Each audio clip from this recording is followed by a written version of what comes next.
Malam Sobat Gratia Voice, selamat datang kembali di podcast Gratia Voice. Pada kesempatan ini kita kembali bertemu lagi sama Pak Thomas yang pernah kemarin podcast perdana kita ya, podcast pertama, dan hari ini kita berbincang-bincang kembali dengan beliau. Apa Pak yang jadi tema kita pada hari ini?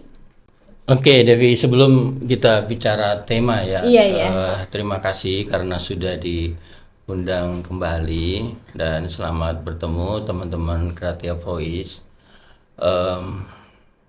Melalui kesempatan ini kita mesti harus ikut berbelah rasa ya kepada saudara kita di Aceh, di Sumatera Utara dan di Sumatera Barat yang sedang kena musibah banjir dan tanah longsor. Kita ikut prihatin dan ya kita berdoa supaya pemerintah baik daerah dan pusat bisa bekerja sama sehingga saudara kita yang mungkin ada yang anggota keluarganya nggak diketemukan, bahkan mungkin sudah ditemukan dan meninggal, dan juga saudara kita yang ada di pengungsian yang saya lihat juga di media itu, wah begitu mengerikan ya, dampak dari banjir dan tanah longsor itu meluluh lantakkan semua. ada beberapa kabupaten ya, kecamatan dan desa yang lenyap itu ya, dan dampaknya juga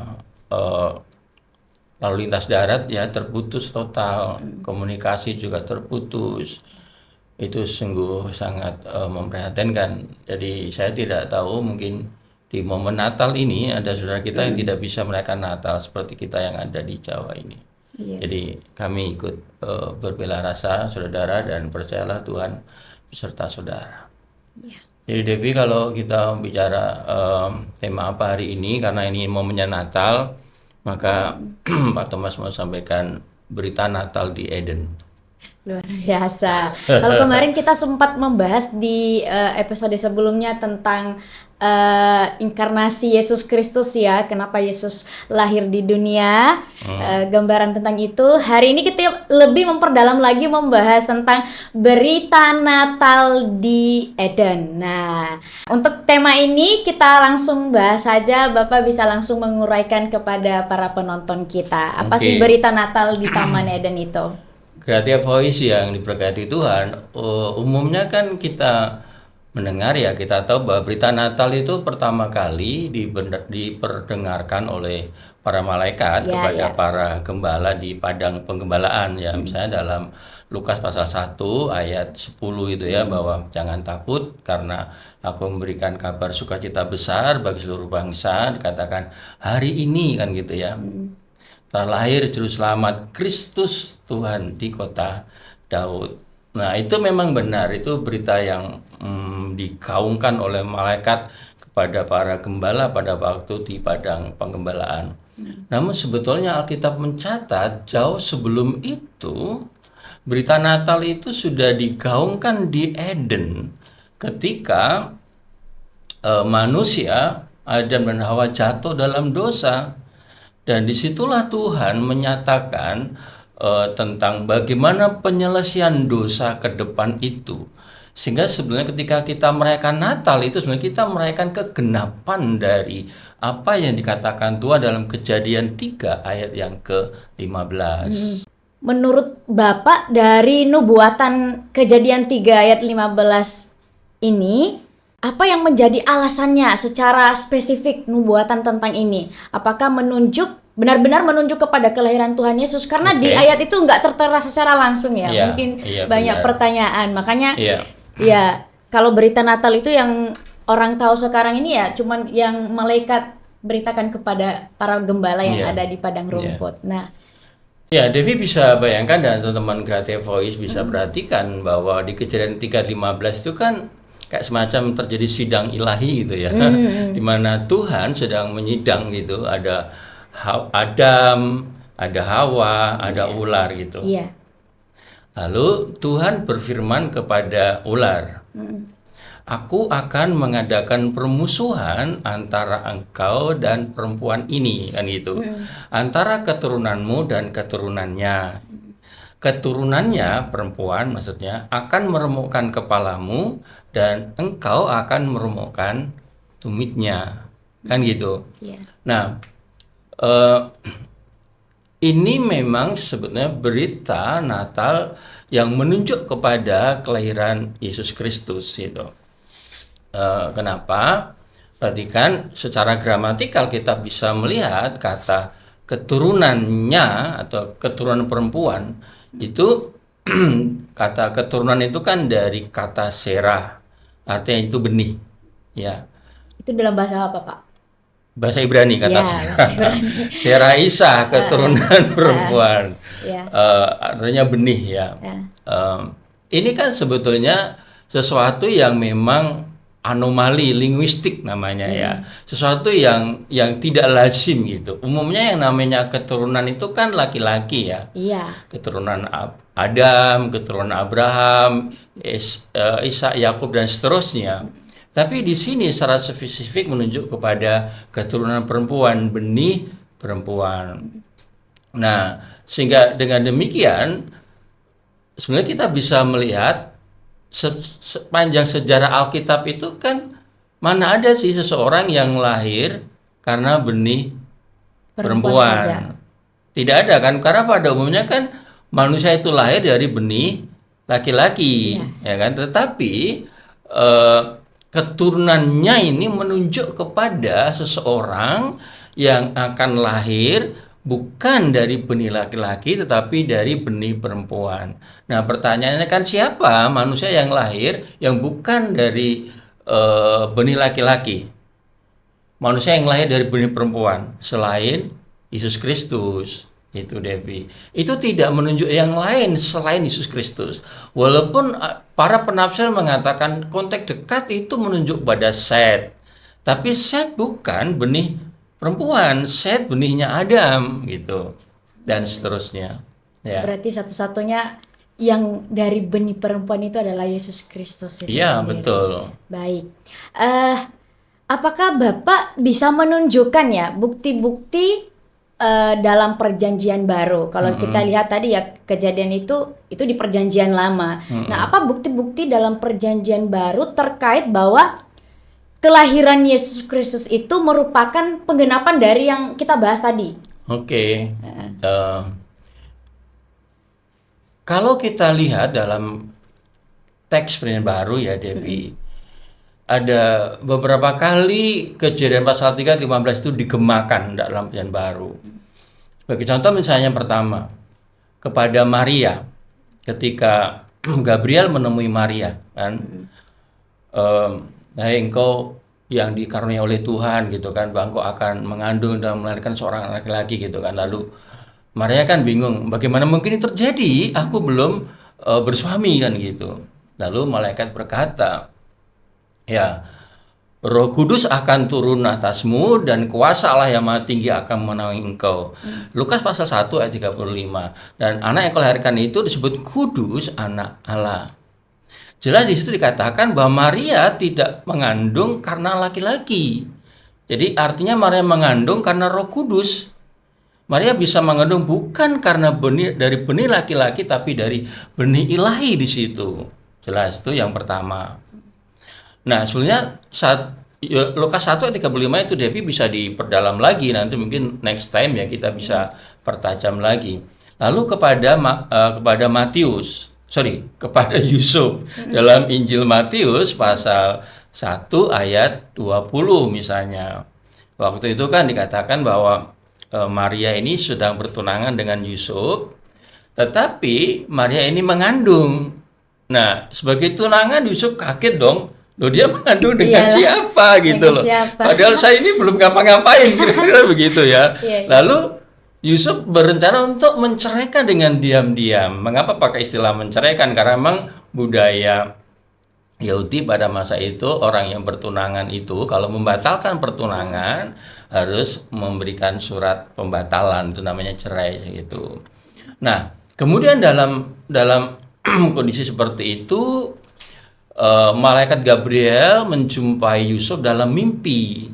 Lalu malaikat bilang, Yusuf, jangan takut mengambil Maria sebagai istrimu, karena yang dikandung oleh Maria itu dari Roh Kudus, itu bukan dari seseorang, bukan karena Maria tidak setia, tetapi ini karena dari Roh Kudus. Jelas bahwa Kejadian pasal 3 ayat 15, keturunan perempuan digemakan lagi di situ. Dan saya sebut satu lagi, misalnya oleh Rasul Paulus ya kepada jemaat di Galatia pasal 4 pada setelah genap waktunya, maka seorang akan lahir dari seorang perempuan gitu yang takluk pada hukum Taurat. Lahir juru selamat dari seorang perempuan. Nah, memang kata keturunan perempuan itu kan bisa merujuk kepada siapa saja. Tetapi dimaksud Paulus dalam konteks teks perikop ya. Itu menunjuk kepada Kejadian 3 ayat 15. Jadi di sini keturunan perempuan yang menunjuk kepada Yesus Kristus atau benih perempuan yang menunjuk kepada Yesus Kristus itu sudah digenapi, dinyatakan dalam kitab Perjanjian Baru, baik di Lukas pasal 1, Matius pasal 1 maupun pada Galatia pasal 4 dan sebenarnya masih ada banyak lagi bukti itu. Menarik ya. Ya. Mungkin juga banyak yang baru tahu tentang hal ini. Mungkin ada yang menarik yang saya pengen tanyakan lagi. Kenapa sih Yesus itu mesti harus lahir di dunia ini sebagai benih perempuan? Sebetulnya kan Allah Maha Kuasa, Allah Maha Bisa ya. Allah bisa mengangkat keturunan siapa saja untuk menjadi juru selamat.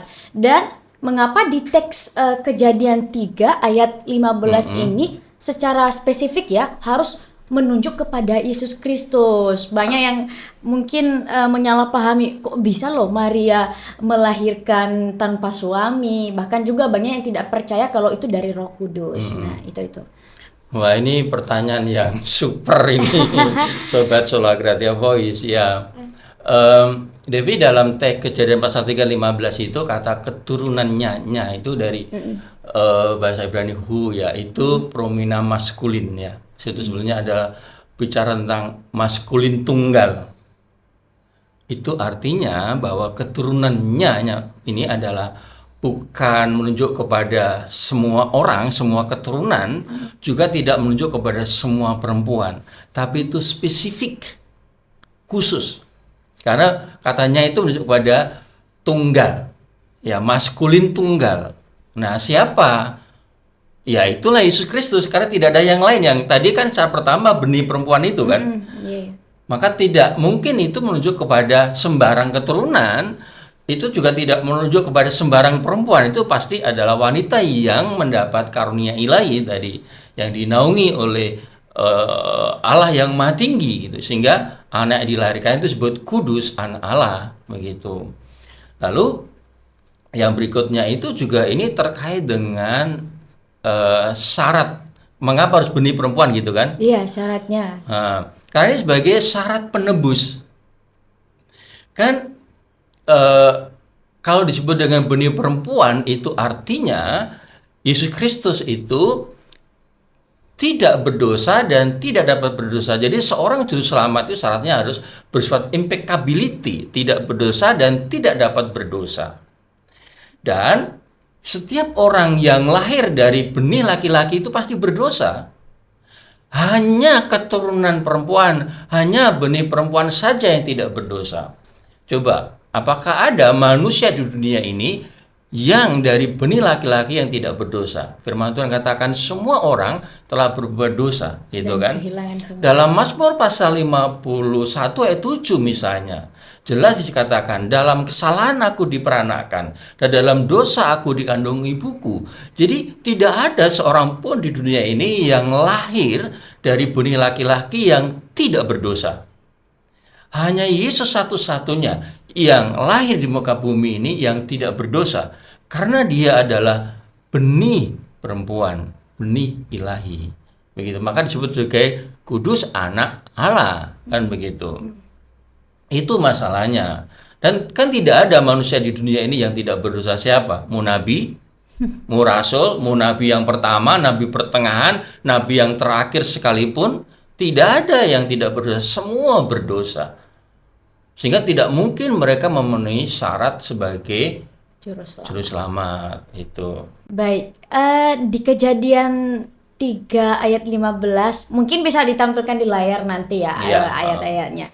Di situ ada frasa yang meremukkan kepalamu dan engkau akan meremukkan tumitnya. Itu teks itu berbicara tentang apa kira-kira? Ya, itulah berbicara tentang tujuan kelahiran benih perempuan itu, ya. Di mana dikatakan bahwa keturunannya akan meremukkan kepalamu dan engkau akan meremukkan tumitnya, kan gitu. Itu sebetulnya berbicara tadi tujuan kelahiran benih perempuan tadi, yaitu Yesus Kristus datang lahir sebagai manusia untuk mengalahkan maut, untuk mengalahkan dosa melalui kematian di kayu salib. Coba misalnya Devi kamu lihat dalam 1 Yohanes pasal 3 ayat 8, bagian yang frase yang terakhir. Bahwa untuk itulah anak manusia menyatakan diri. Untuk itulah anak manusia datang. Untuk itulah anak Allah, yaitu menunjuk pada Yesus Kristus ya.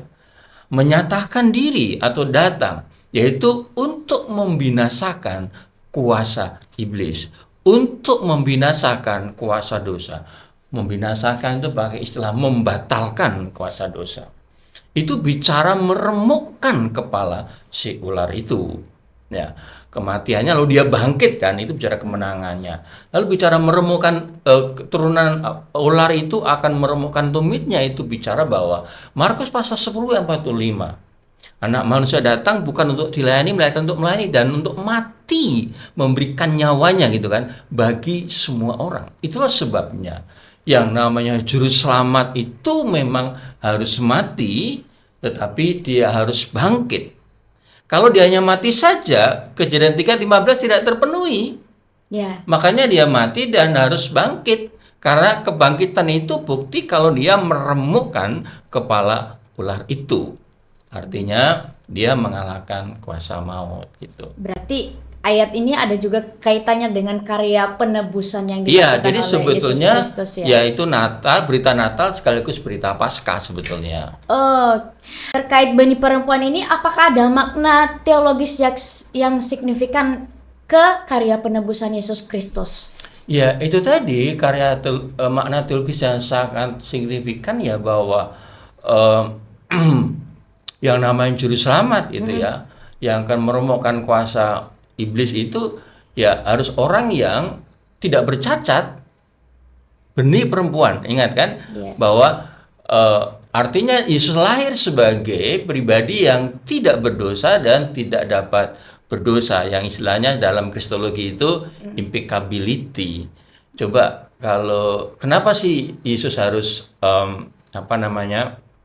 mati di kayu salib itu, dan dia harus menebus dosa manusia? Bahwa memang di situ menjelaskan bahwa keselamatan itu anugerah dari Allah, inisiatif Allah, bukan dari inisiatif manusia. Tapi kenapa dia harus benih perempuan? Karena kalau kita lihat dalam konteks Perjanjian Lama ya, Devi, ketika bangsa Israel berbuat dosa, apa yang mereka lakukan? Mereka kan harus membawa korban persembahan ya, ke Bait Allah, apakah itu lembu, sapi, kambing dan domba. Lalu sudah perhatikan, korban itu syaratnya satu, harus tanpa cacat kan? Ya. Harus tanpa cacat, harus masih muda, gemuk, sehat gitu Paling kan. baik. Paling baik lah. Lalu yang kedua, dibunuh kan? Ya. Disembelih kan? Darahnya dipercikan kan gitu. Nah, syarat itu tetap berlaku dalam Perjanjian Baru. Tetapi objek yang dikorbankan berbeda. Kalau dalam Perjanjian Lama kan anak domba, maksudnya bisa lembu, kambing, domba, sapi gitu kan. Tapi dalam Perjanjian Baru itu adalah anak domba Allah, yaitu sang benih perempuan itu sendiri. Itulah sebabnya kenapa dia lahir dari benih perempuan, karena yang namanya juru selamat itu harus kudus. Dalam Perjanjian Lama itu tanpa cacat.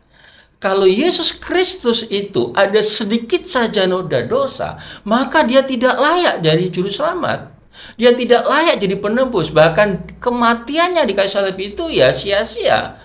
itu menyedihkan gitu, karena kematian sebagai orang berdosa itu sebenarnya kenapa dia harus benih perempuan, karena menjaga kekudusan. Syarat yang pertama dari penebusan itu. Lalu syarat kedua kan tadi harus dibunuh kan, darah yang terpecik. Itu sebab kenapa Yesus mengenakan tubuh insani itu. Ketika lahir kan dia mengenakan tubuh insani, artinya karena juru selamat itu harus mati.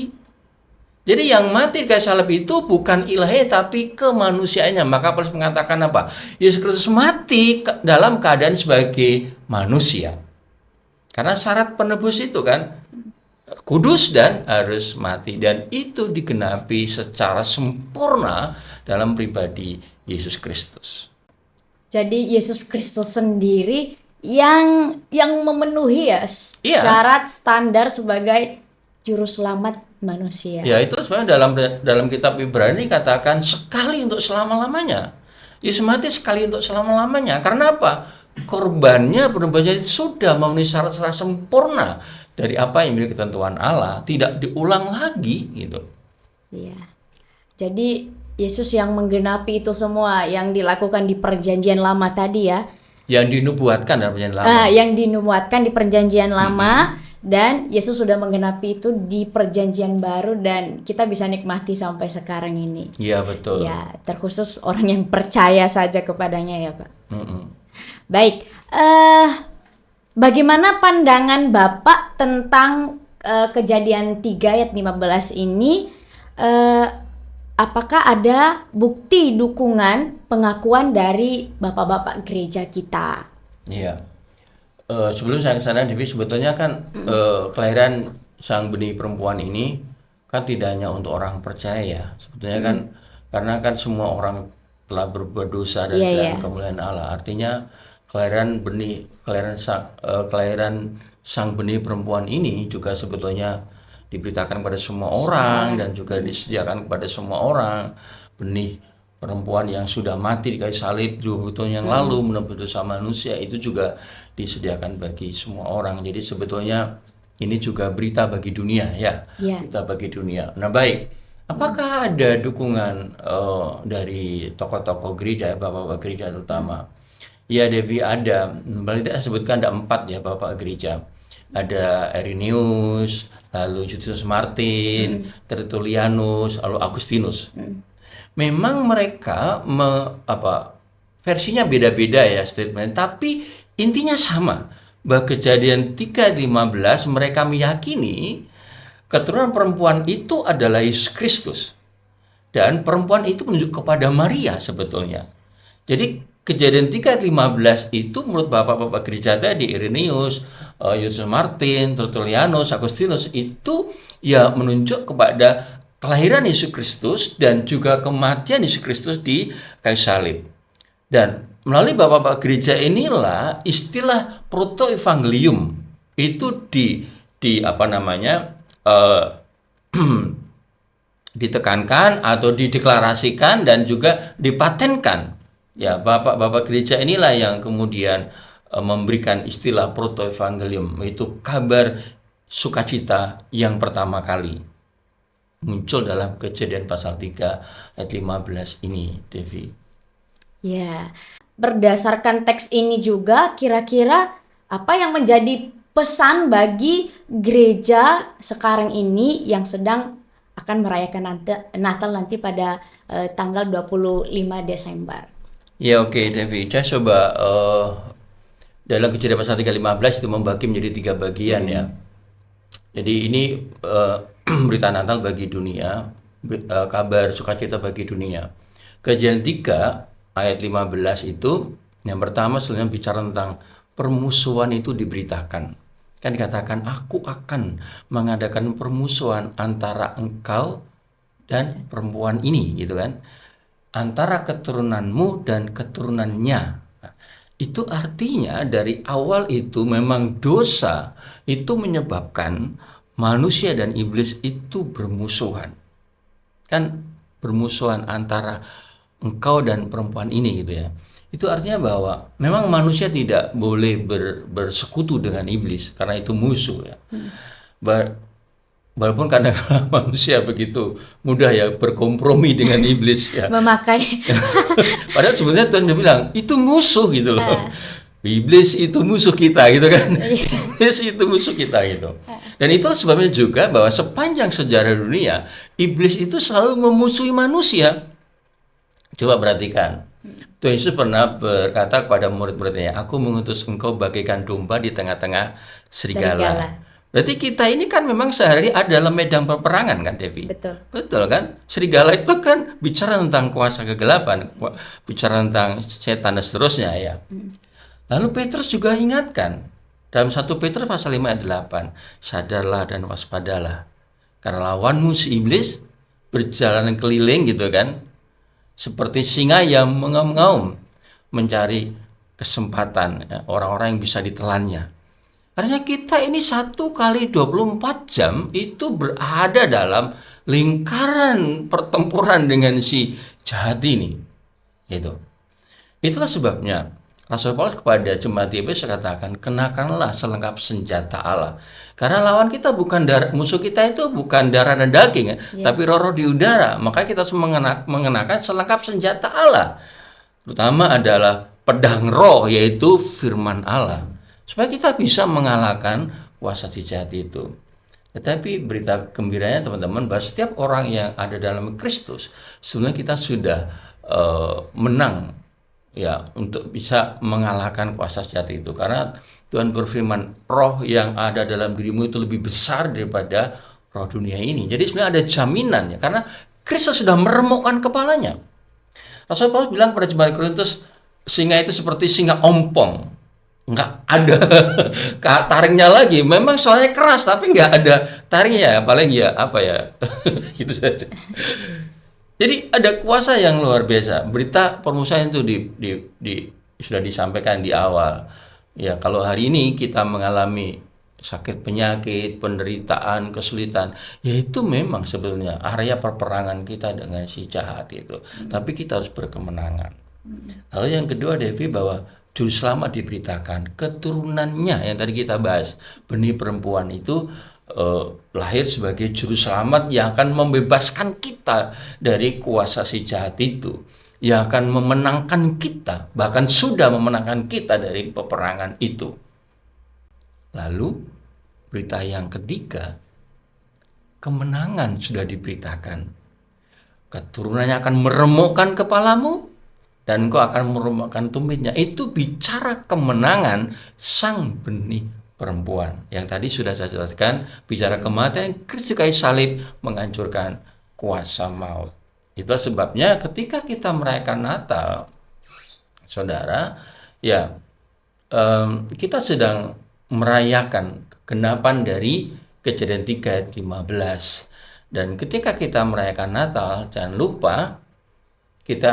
lupakan Paskah gitu. Karena Natal tanpa Paskah ya nggak ada artinya. Demikian juga Paskah tanpa Natal juga tidak ada artinya.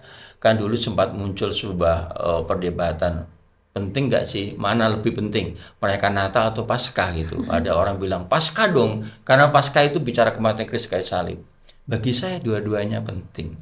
Karena kan ada Paskah tanpa ada Natal. Karena Kejadian 3:15 kan bicara benih, itu kan bicara kelahiran. Iya. Ya kan? Berarti Natal juga penting, Paskah juga penting gitu. Hanya kadang-kala orang merasa bahwa Natal tidak penting karena apa? Natal biasanya lalu penuh dengan hura-hura, itu yang menjadi masalah. Perayaan. Harusnya ya Natal itu penuh keprihatinan karena Yesus saja lahir di kandang yang hina gitu, penuh dengan keprihatinan. Ya kan? Tanpa kue. Tanpa hiasan Natal tanpa seragam Natal yang bagus-bagus kan tidak. Itu yang mesti harus kita ini. Nah, apalagi dalam kondisi sekarang ini, mengingat saudara kita yang ada di Aceh, di Sumatera Utara ya, di Sumatera Barat, ya mereka penuh dengan keprihatinan. Ya marilah kita daripada biaya Natal untuk pesta, sebaiknya kita salurkan ke saudara kita yang membantu mungkin satu denominasi gereja dengan kita atau apapun lah, kita salurkan ke sana daripada untuk pesta-pesta gitu.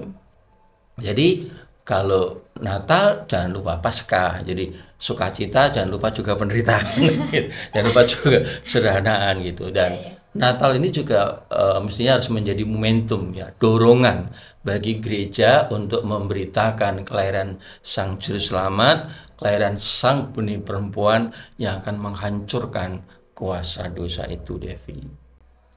Luar biasa ya, mungkin Ya. ini penjelasan yang baru didengar dan kita berharap ini bisa membuka pemahaman kita tentang Natal ataupun pengenalan yang lebih mendalam lagi terkait Natal. Dan ternyata Natal itu sudah diberitakan di Perjanjian Lama, bukan hanya waktu ada para malaikat memberitakan di padang rumput kepada para gembala. Biasanya umumnya kita mengetahui di situ saja, tapi berita Natal itu sudah ada sejak di Kejadian 3 ayat 15 ini. Ya. Dan mungkin sampai di sini penjelasannya, atau ada yang disampaikan lagi kepada penonton kita, Pak? Iya, sebetulnya masih banyak hal kalau kita mau perdalam ya, Devi. Cuman waktu kita kan jelas tidak memungkinkan. Jadi nanti teman-teman Gratia Voice kalau misalnya ada sesuatu yang mau ditanyakan, boleh ya request ditanyakan hal apa yang mungkin perlu diperdalam atau apa, silakan nanti disampaikan supaya nanti next kita bisa membahasnya lagi lebih dalam. Itu sebenarnya Kejadian 3:15 itu tidak cukup hanya 30 menit. Nggak cukup. Itu menyangkut banyak hal sebetulnya, tapi intinya garis besarnya saya mau bicara bahwa Natal itu sudah diberitakan di Eden dalam konteks manusia memberontak kepada Allah. Disitulah kita melihat kebesaran anugerah Allah yang luar biasa. Manusia yang mestinya dijatuhi hukuman mati, justru Allah kasih anugerah keselamatan melalui kelahiran Sang Benih Perempuan. Itu sebabnya keselamatan itu memang anugerah Allah, inisiatif Allah, bukan usaha manusia. Puji nama Tuhan. Dan kembali lagi ya segenap kita Sola Gracia mengucapkan selamat Natal, selamat merayakan hari kelahiran Yesus Kristus, dan kiranya Natal ini menjadi pengingat bagi kita tentang bagaimana Tuhan Yesus lahir, Dia menderita, bahkan melayani di dunia ini, dan apa yang menjadi tugas tanggung jawab kita sebagai orang yang menerima kasih karunia Tuhan itu. Nah, mungkin Bapak juga mau mengucapkan selamat hari Natal bagi penonton kita. Ya baik, teman-teman Sobat Sola Gratia Voice, di momen yang bahagia ini saya secara pribadi dan juga lembaga dan bahkan keluarga mengucapkan selamat Natal di tahun 2025 dan menyongsong tahun baru di tahun 2026. Percayalah bahwa hari esok, tahun esok akan lebih baik daripada hari ini. Tuhan Yesus memberkati. Amin. Dan untuk teman-teman Sobat Gratia Voice, kami juga terus mendoakan untuk saudara-saudara kita yang masih di dalam keadaan duka, Sibolga, Tapanuli Tengah, dan sekitarnya di bagian Aceh juga, Sumatera Utara, Sumatera Barat. Kami sungguh sangat-sangat berbelasungkawa dan kiranya Tuhan yang terus menolong. Dan kami pamit undur diri, sampai ketemu lagi di episode berikutnya. Dan jangan lupa tadi kalau ada pertanyaan-pertanyaan dari Sobat Gratia Voice, jangan lupa di komen di kolom komentar. Like, subscribe, jangan lupa di-share juga ke teman-temannya. Tonton terus podcast Gratia Voice. Shalom, Tuhan Yesus memberkati. Shalom.